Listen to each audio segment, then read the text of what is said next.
Come on, I'm not feeling very well. Come on. I'm feeling very well. I've got a shocking hangover. Come on, close up. Let's get a bit close. Let's have all the unhappy women forward. Come forward.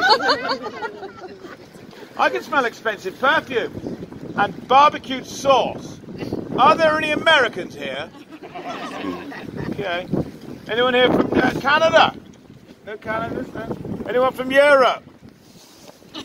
No one from Europe? Okay. Are you from Antarctica? Is that where you're from? Anyone from London? No?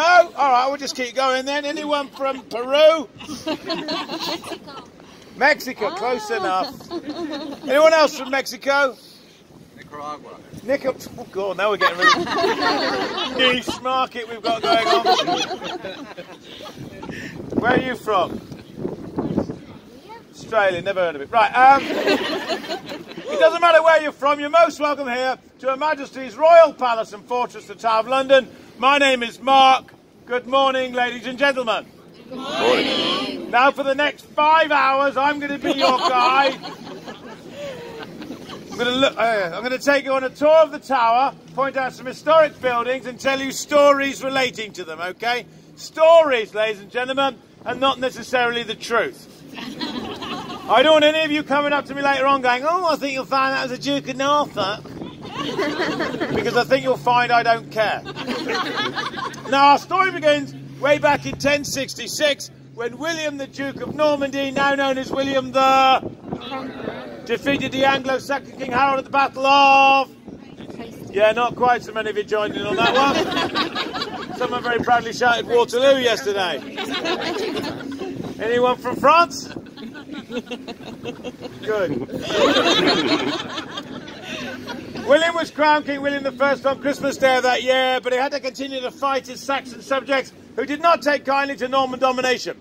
And William was looking for somewhere to build a citadel to impress and dominate the citizens of London. He chose a site just inside the eastern city walls where once a Roman fort had stood. And in 1078, he authorised the building of his first royal palace and fortress in this country.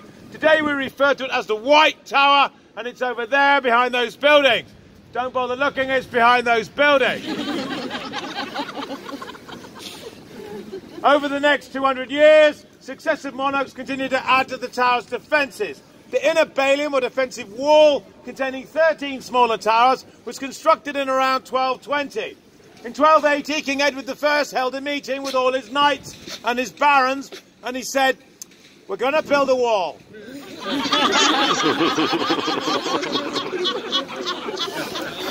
It's going to be great. And the Scots are going to pay for it. And he did. He built another wall with 6 small towers, all of which faced south to defend against an attack should it come from the river. Now, another part of the tower's defence was a moat, which we have behind you. This again was dug during the reign of Edward I. It was considerably deeper than it is now.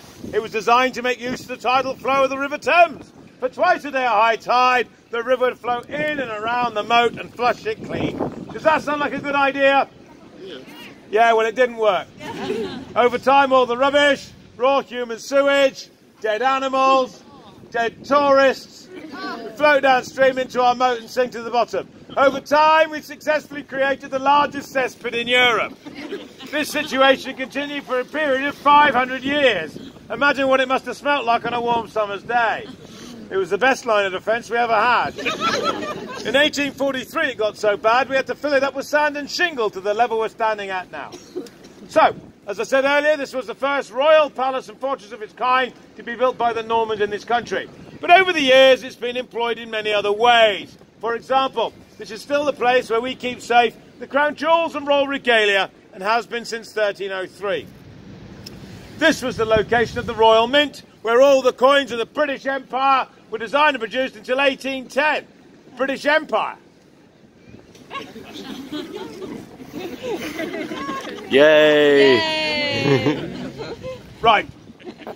If you come from Australia, New Zealand, South Africa, Canada, Zimbabwe, quite a lot of Africa, Gibraltar, Malta, Cyprus, the Middle East, India, Pakistan, Sri Lanka, Bangladesh, Myanmar, Singapore, Indonesia, Malaysia, some parts of China, the Caribbean islands, the Falkland Islands, the Pitcairn Islands, the Cook Islands, the Fiji Islands, quite a lot of islands, including the United Kingdom and Ireland, then at some point or other you have been part of the British Empire. And therefore I'd like you to join me in an enthusiastic and rousing huzzah. Something like this. British Empire, huzzah! Huzzah! Let's try it all together, shall we? British Empire! Huzzah! Very good. I'm mildly impressed. Let's hear the Americans have a go.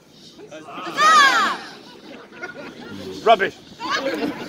By the way, you don't get to say huzzah. You made your choice.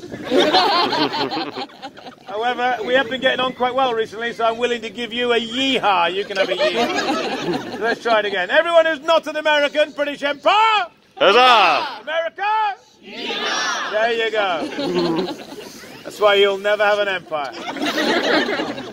We used to have a prison here, a state prison. One of the most notorious prisons in history. There's the bars to prove it. Anyone from Australia? Welcome home. This is a place of murder, torture, and executions. Now, talking of executions, when you leave later on, go along there, or perhaps along here. Go up the hill, go across the road and into the garden. And in the garden there's a plate on the floor. And that will tell you that that's the old permanent execution site. Many people died up there between the 14th and 18th centuries. Some of them were burnt to death, some were hanged, and 75 men of noble birth were to lose their heads up there by means of block and axe. Just for a moment, let's pause and imagine the scene up there on the day of an execution. Thousands of bloodthirsty, unwashed, stinking peasants would have gathered up there for fun and festivity.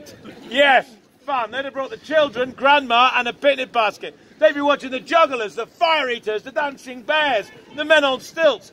Everyone was having a super time, except for one. The condemned man would have been led out of one of our buildings. He'd be wearing his finest clothes. He'd be dragged along here and up the hill to booing and jeering crowds and people pelting him with old fruit and vegetables.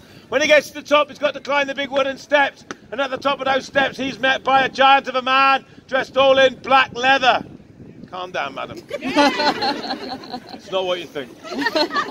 He'd deliver a fine speech, say his prayers, and place himself down with his neck resting on a block of oak.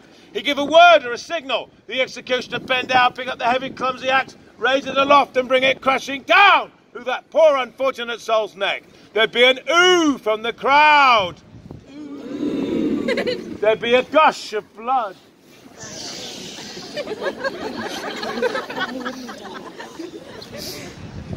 The executioner would bend back down, pick up the severed and still bleeding head by the hair, hold it aloft for all to see, and loudly proclaim, "Behold the head of a traitor! So die all traitors! God save the king!" And the crowd would go wild and cheer.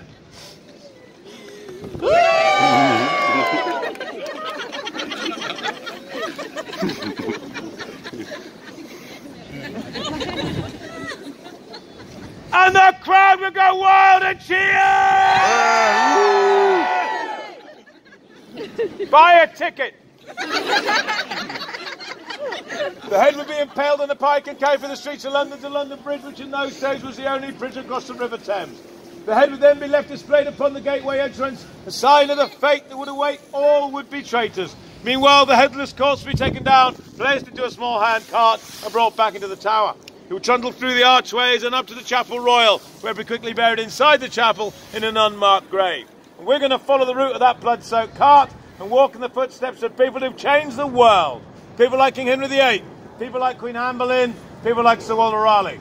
Are you ready to embark on a gruesome, gory journey of over 900 years? Yes! Are you ready to follow me? Yes! Will you follow me on Twitter? Yes! Fair enough. Let's go.